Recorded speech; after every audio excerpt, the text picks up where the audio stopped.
आइए भक्तजनों, अब 67वें भाग में हम प्रभु श्री रामचरितमानस से कहते हैं। मेघनाथ कहु पुनिहं करावा, दीन्ही सिख बलु बयरु बढ़ावा। जे सुर समर धीर बलवान, जिनके लरिबे कर अभिमान।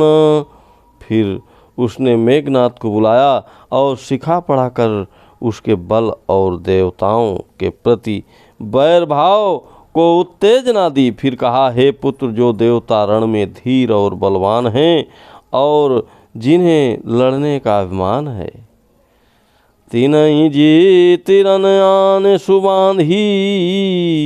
उठी सुत पितु अनुशासन कांधी, यही विधि सब ही आज्ञा दीन्ही।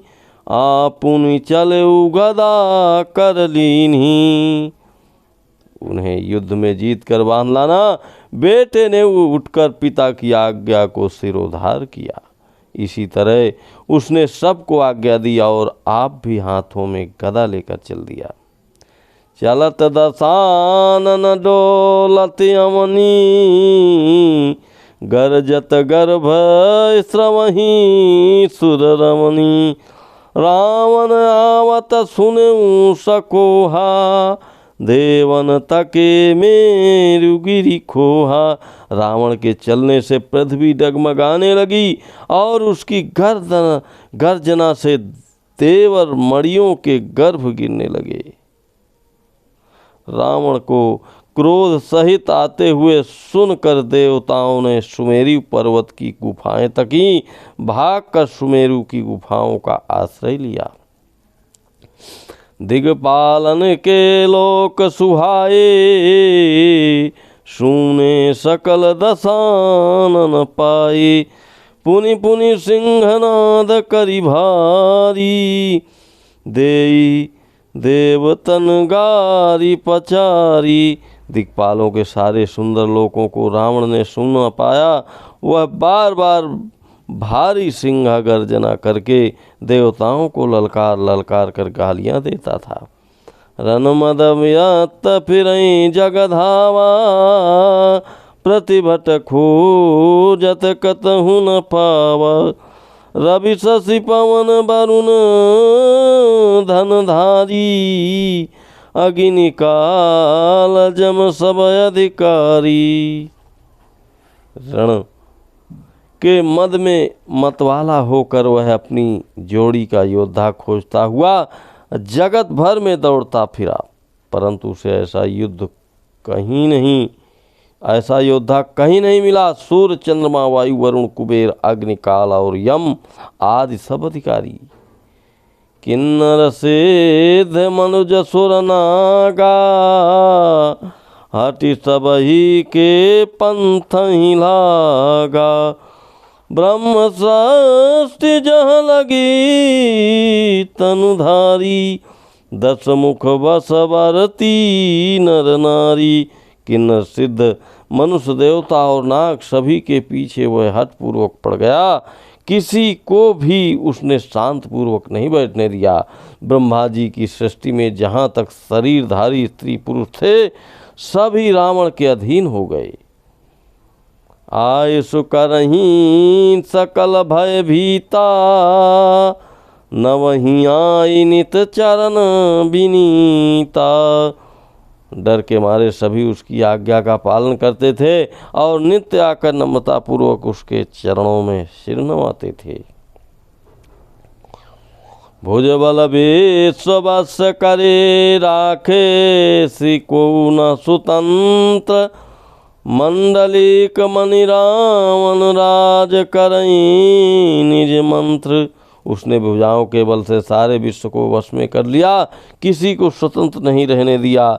इस प्रकार मंडलीक राजाओं का शिरोमणि सार्वभौम सम्राट रावण अपने इच्छानुसार राज्य करने लगा। देव जाक्ष गंधर्व नर किंकर नाग कुमार। जीति बरी निज बाहुबल बहु सुंदर वर नारी। देवता, यक्ष, गंधर्व, मनुष्य, किन्नर और नागों की कन्याओं तथा बहुत सी अन्य सुंदरी उत्तम स्त्रियों को उसने अपनी भुजाओं के बल से जीतकर ब्याह कर लिया। इंद्रजीत सन जो कछु कहऊ, सो सब जनु पहले ही करि रहेऊ। प्रथम ही जिन कहूँ आय सुदीना, तीन कर चरित सुनऊ जो कीना। मेघनाथ दे उसने जो कुछ कहा उसे उसने मेघनाथ ने मानो पहले से ही कर रखा था, अर्थात रावण के कहने भर की देरी थी, उसने आज्ञा पालन में तनिक भी देर नहीं की। जिनको रावण ने मेघनाथ से पहले ही आज्ञा दे रखी थी, उन्होंने जो करतूतें की उन्हें सुनो। देखत भीम रूप सब पापी, निश्चर निकर देव परितापी।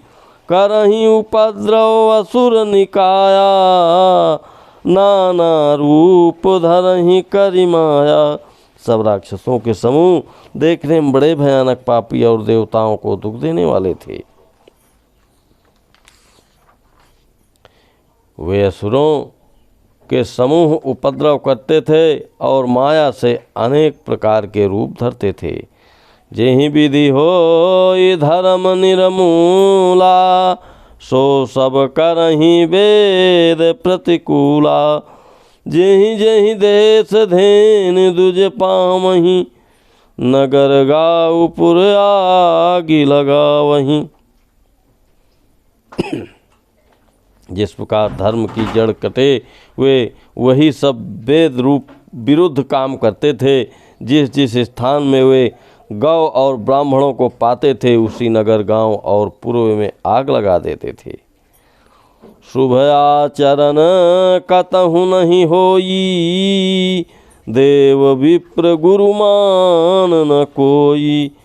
नहीं हरि भगति जग तप ज्ञान, सपने हूँ सुनिए न वेद पुराना। उनके डर से कहीं भी शुभ आचरण, ब्राह्मण भोज यज्ञ साधात नहीं होते थे। देवता, ब्राह्मण और गुरु को कोई नहीं मानता था। न हरि भक्ति थी, न यज्ञ तप और ज्ञान था। वेद और पुराण तो स्वप्न में भी सुनने को नहीं मिलते थे। जप जोग विरागा तप मख भागा, समन सुनई दस सीसा।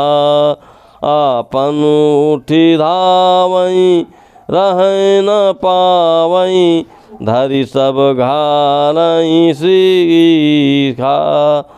असभ्रष्ट आचारा भा संसारा, धर्म सुनिय नहीं काना। तेहि बहुविधि त्रासई, देश निकासई, जो कह वेद पुराना। जब योग वैराग तब यज्ञ में देवताओं के भाग पाने की बात रावण कहीं कानों से सुन पाता तो उसी समय स्वयं उठ दौड़ता, कुछ भी रहने नहीं पाता। वह सबको पकड़कर विध्वंस कर डालता था।